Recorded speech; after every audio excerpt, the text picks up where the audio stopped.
What if I mentioned to you that all emotions, they have a role to play and they are part of us. We can't get rid of our emotions. And that means that you can't get rid of the anger.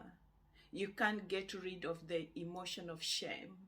You can't get rid of frustration or bitterness. You can't get rid of rage, because every emotions that you have in your life has a purpose. But in this video, I'm going to focus on the emotion of anger. There are so many things that can happen to us that can make us angry. This might include situations, and this situation can be within our control or out of our control. So things will happen to us that will make us angry. People will act or behave in ways that will make us angry. And sometimes we do things that makes us angry. And this can be maybe the mistake that we've done in the past, the things that we keep on telling ourselves. Sometimes we end up beating ourselves up or saying things that actually affect our emotions.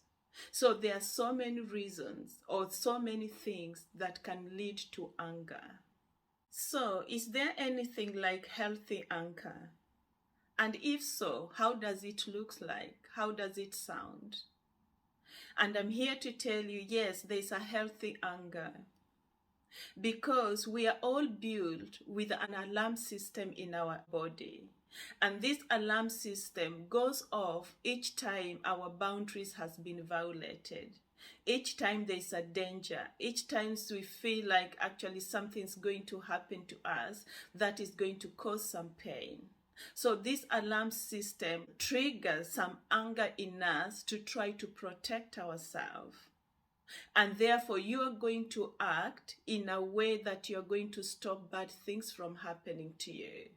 And one of the things that can help you with that is the anger. Anger will fill you with energy to act and to defend yourself. And this is one of the purpose of healthy anger.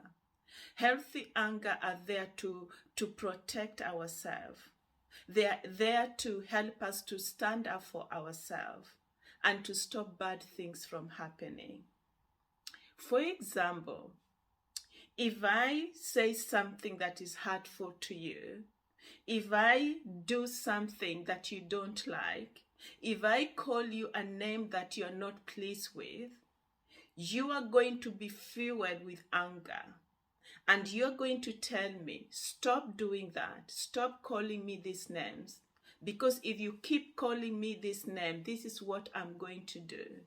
If you don't stop treating me this way, this is what I'm going to do. So anger is giving you that energy to stand up for yourself, to act, and let other people know that these things you don't allow them in your life. Anger is helping you to set healthy boundaries, telling people that this is not allowed.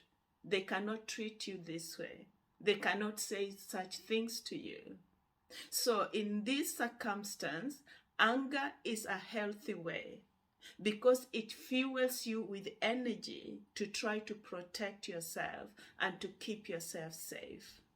However, if your boundaries were pushed as a child, where people did something to you that really hurt you, maybe you're physically, mentally, and sexually abused, maybe you're neglected by people that were supposed to look after you, maybe your needs were not met.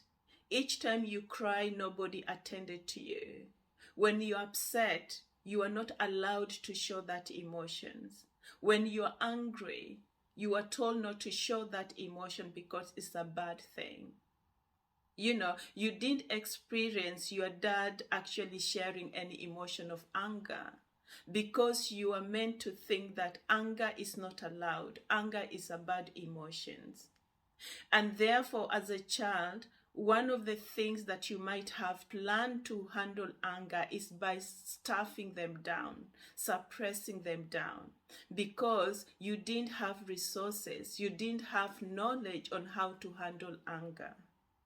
Normally, When a child shows that they are upset, when they show that they are in pain or something bad is happening to them, they need their parents to step in and to protect themselves.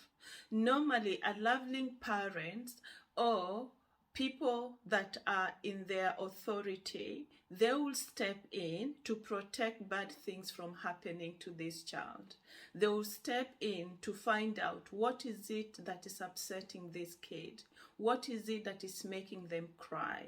So as parents or people in authority, they'll try to step in to protect this child. And therefore, this child will feel like it's okay to express these emotions. It's okay to say when you are sad, when you are upset, when you are angry. However, if the authority or the family members, they don't accept these emotions, for example, each time a child cries, they will say you're a bad person. They will be punished because they've shown their anger. They will be sent to their rooms because actually they show that they were upset. So again, now this child will know that expressing anger means a punishment. Expressing anger means a pain. Expressing anger is a bad thing. It's only bad people that express anger. And again, this is going to reinforce on their belief that showing anger is not good. And therefore, they are going to either disconnect themselves from this emotion of anger or continue stuffing them down, continue suppressing them down. Because why should they hold on these emotions? And yet it's causing them a lot of pain. Some children also, they can decide either to disconnect themselves from this emotion of anger or suppress them down, but also some children can decide either to take this anger to other children. Maybe they'll start being angry with other children at school. They might start expressing their anger to animals. They must start expressing their anger by joining into criminal activities. They might also start expressing their anger by joining or becoming quite rebellious. They don't want to listen to anybody. They don't want to obey anybody or obey to anybody because they have this anger built in them. And they're so angry with everybody because they feel like they've been let down. They feel like nobody has protected them from being angry or from being hurt by other situations or things. When children don't know how to resolve this anger, so when children don't learn how to resolve this anger, they can either start isolating themselves. You'll find children spending a lot of time in their rooms if they are angry. Or they can also try to withdraw. They withdraw from activity from school. They withdraw from activities with their parents. And they withdraw from their own emotions. And therefore, anger turns up to be a self-destruction. With some children, anger becomes like a default setting for them. So anything small, they become angry. You say something to them, they just rush with this anger. And therefore, they're using anger to solve every problem that they face. They're using anger to face every challenges they have. Some of them, they start taking this anger inward. And therefore, you might find a child really behaving, using this destructive behavior, like self-harming, getting addicted to drugs, getting involved in so many things. And this is just one of the way of how they can express their anger. And some of them, the more they feel that feeling of anger, they end up enjoying having that feeling. And therefore, they end up being addicted to anger. And when somebody is addicted to anger, they feel like they can't live without anger. They can't function without anger. They can't be in a relationship without anger. They have to control everything all the time. because now they're addicted to that feeling of anger. They can't have a normal relationship. They always feel like they are acting with anger to protect themselves. They are acting in anger to keep a relationship. But all these things, this anger is going to destroy the most important things in their lives. It's either somebody is addicted to anger, or some people can be so afraid or so fearful of anger. So each time something happened to them, they just suppress their anger down. Each time they're upset, they suppress their anger down. Each time somebody violates their boundaries, they suppress their anger down because they are so scared of expressing this anger. Some people might also manage their anger by becoming passive aggressive. Passive aggressive people, they will be throwing comments such as, oh, you always act as if you are always happy, but I know you know, there are also things happening to you. And then the other person will be so shocked, say, oh, where did that come from? And then they will turn to you saying, were you serious when you said that comment? And then you'll be saying, no, I was just laughing. Forget about that. That is passive aggressive. To some people, maybe their mommy and daddy actually use silence as a punishment to you. So each time you talk to them, you'll be faced by this cold wall. And they'll just be saying that, don't talk to me right now. They give you that silent treatment. And therefore, in a relationship, when you want to punish your partner, you give out the same thing that you learned from your daddy and mommy. Some people might use their anger as a silent treatment. For example, their partner might ask you, are you okay? Yes. Are you sure you're okay? Yes. Do you want to talk about it? No. And all this is what we call passive aggressive. The other person can see that you are upset, but you're giving out this image that you're not upset in a very passive way. I'm okay. I don't want to talk about it. Yeah, I'm fine. I'm okay. See you later. Very short answers. Again, this is just one way of how you're managing your anger. And the way, and this way of managing your anger is not going to help you in your relationship with other people. Some of you, you've been with your partners or you've been in a relationship that you know your partner very well. You know what makes them upset, what makes them angry. So what you normally do, you keep on pushing the buttons that makes them angry or upset. And then when they become upset, you said, whoa, I think you have anger problems. You should see a counselor. You should talk to your pastor or reverend. You should get some help. You are an angry person. Now you've transferred your anger to your partner.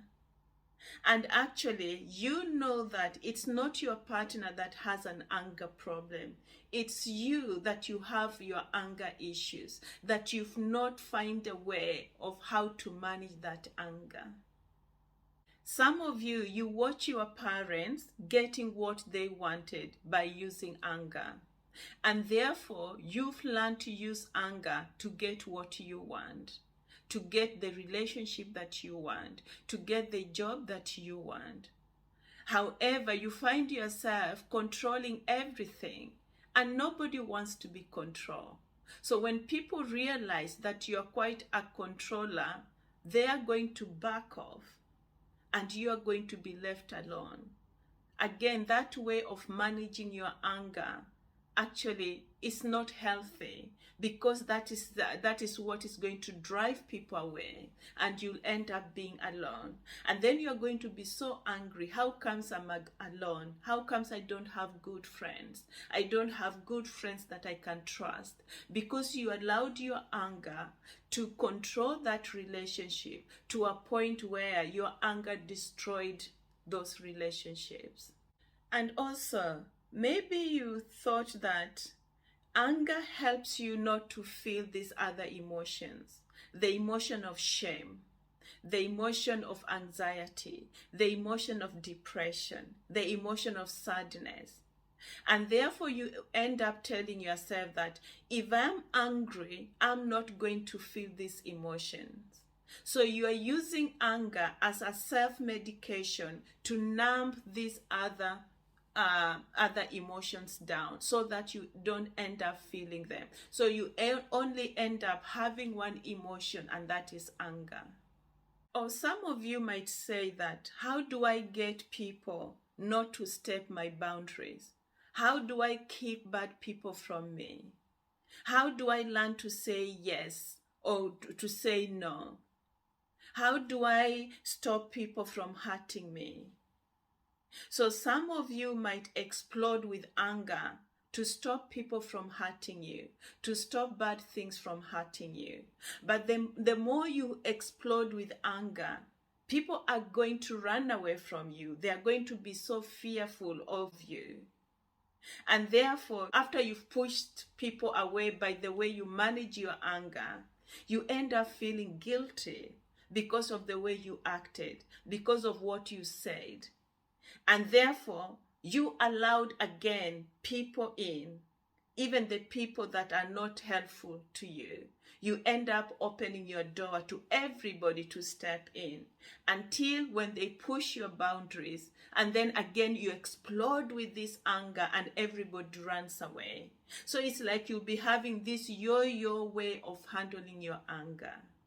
Some of you might also say that if I'm angry, it's a good way of hurting people that have really hurted me in the past. It's a good way of paying back. It's a good way of revenging. So you're using anger to try to actually punish people who have caused a lot of pain to you. Again, the more you are transferring your pain to other people, you're just destroying relationship. You're hurting yourself even more. And it's not helpful. That way of handling your anger, by revenging, by paying back, by hurting other people, it's not a healthy way of managing your anger. Some end up thinking that each time they are angry, they complete their task. They are able to do things that they've been postponing. They are able actually to manage things so well. So they believe that anger gives them fuel to be able to complete tasks. However, that anger keep on making them feel like whatever they've done is not enough. And each time they are not able to complete a task, they become even more angry with themselves for letting themselves down. So again, that way of handling anger is not a safe way. It's not a healthy way to manage your anger. Some of them, they think that each time they use anger or each time they are angry, actually they are being on guard. It's like they can be able to identify any danger. They keep on watching who is lying, who is not faithful, who is talking behind my back. And therefore, they feel like anger is making them actually be on guard so that they don't get hurt again, so that they don't get rejected again. And again, each time you're always on guard, looking for bad things that can happen to you, you end up missing good things that can also happen to you. Some people might think that, they only get attention, people only listen to them when they are angry or yelling. Again, this way of processing your anger is not healthy because nobody wants to be shouted at. Nobody wants to be yelled at. And therefore, if that is the skill that you're using to get more attention, to make people listen to you, you are going to drive people away. People are not going to respect what you're saying. People are not going to listen to what you're saying, because the approach that you're using is not a good communication skills. Otherwise, it's going to destroy your relationship with other people. So, I'm going to offer you one skill that can help you to start processing your anger in a healthy way. Remember, I started by saying that anger is an emotion that has a role to play in our lives. We cannot get rid of it because it's part of us. It's always there to protect us. It's always there to remind us, the things that we need to do to keep ourselves safe. It's always there to motivate us to do the right thing when people are pushing our boundaries, when people are doing things that we are not happy. So anger has a purpose in your life. But when it becomes controlling, when it becomes overwhelming, then that becomes a problem. And we've discussed how anger can cause a lot of problems if you don't handle it the right way. So one of the skills that can really help you to start managing your anger instead of your anger managing you is a technique that comes from the acronym STOP. STOP is S-T-O-P. Every letter in the word STOP has its own meaning. And therefore, let's just create a scenario where something has happened to you and it has left you with this anger, and you can feel this strong anger around your chest, around your stomach, around your shoulders. You can feel this anger around your neck, around your face. Maybe your face is becoming hotter. Maybe your face is getting red. You start sweating. You can't see properly because of this anger. You feel like something in you is going to explode. So you are in that state. Now the STOP techniques comes in. So the first letter is S. S stands for stop. So when you are in that state where you want to explode with anger, you feel like you want to hit something, you feel like you want to call names, you feel like you want to swear, you just tell your mind, stop. And now that word stop will give you a second to think before you act. And then the letter T comes in. While you are in that state where you are feeling exploded, you are feeling like you want to swear, you want to kick, you want to do something, the letter T is telling you, take a minute and start breathing in and out slowly. Those tension in your head, in your chest, around your stomach, around, every part of your body that you're feeling that anger. The T is telling you, start breathing in and out slowly. Breathe out every tension in your body. Breathe out every anger that you're experiencing in your body. And the more you start paying attention to how your breathing is affecting your physical body, your attention is no longer on the things that was making you angry. Your attention is more on you now. You're focusing on your body. You're focusing on the physical symptoms of anger in your body. You are trying to use your breathing in and out to let go of all that tension. And even if you're going to do that for 2 seconds, that also gives you another gap where you're not going to act on your anger. And then the letter O kicks in and is asking you, observe, what are you reacting towards? Are you reacting because of this situation that is being presented to you, or this anger is also because of everything that has happened in your life? When people abused you and you didn't have power over them. When people called you names but you didn't know how to stop. When bad things happened to you and nobody stood up for you. So what are you actually reacting towards?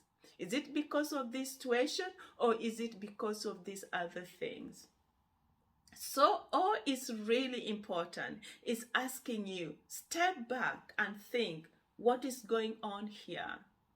And if you realize that this anger that you're having, it's not because of what is happening right now. Maybe this is one of it, but actually the majority of anger that you're having is because of the other things that has happened to you in the past. So O is telling you observe. And then the final letter, P. P is telling you proceed.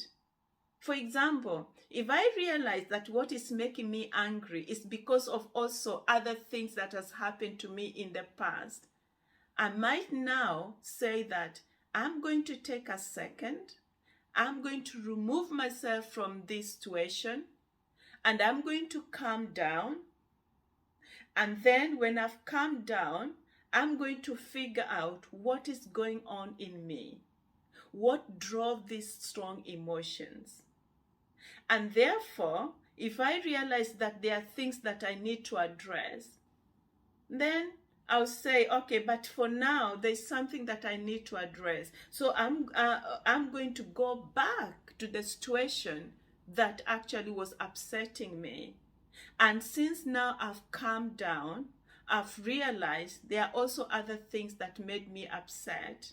Now I'm going to address this situation as a single situation, not a combination of the things that has happened to me in the past. And therefore, if I'm going to approach this situation when I'm calm, then I'm going to talk about what is upsetting me. I'm going to address what is upsetting me. And I'm going to set my boundaries here. Now I'm talking about my problem. I'm talking about my emotions. I'm talking about my anger. I'm not reacting. Anger is not in control. I am in control in this situation. So what I can encourage you is try these stop techniques if you're a person who struggles with expressing your anger. Because the more you stuff down your anger, the more you continue suppressing down your anger, this anger is not going to go away. The reason why you are getting angry is not going to be solved. The only person that can solve those issues that makes you angry is yourself. And maybe you might need a help from a pastor, from a friend, from a therapist to be able to address these anger issues. But you need to sit down and really think, what has anger taken away from you? How has anger impacted on you? What have you paid because of being angry? What have you missed out in life because of this anger? And if you realize that you want to change, you want to learn how to process this anger, then there's so many help out there. You can talk to your pastor, you can talk to somebody you trust, or you can talk to a therapist that can help you to really find other ways. There are so many skills that can help you to manage your anger and also to address some of the things that has happened to you in the past that makes you explode with anger each time there's a trigger.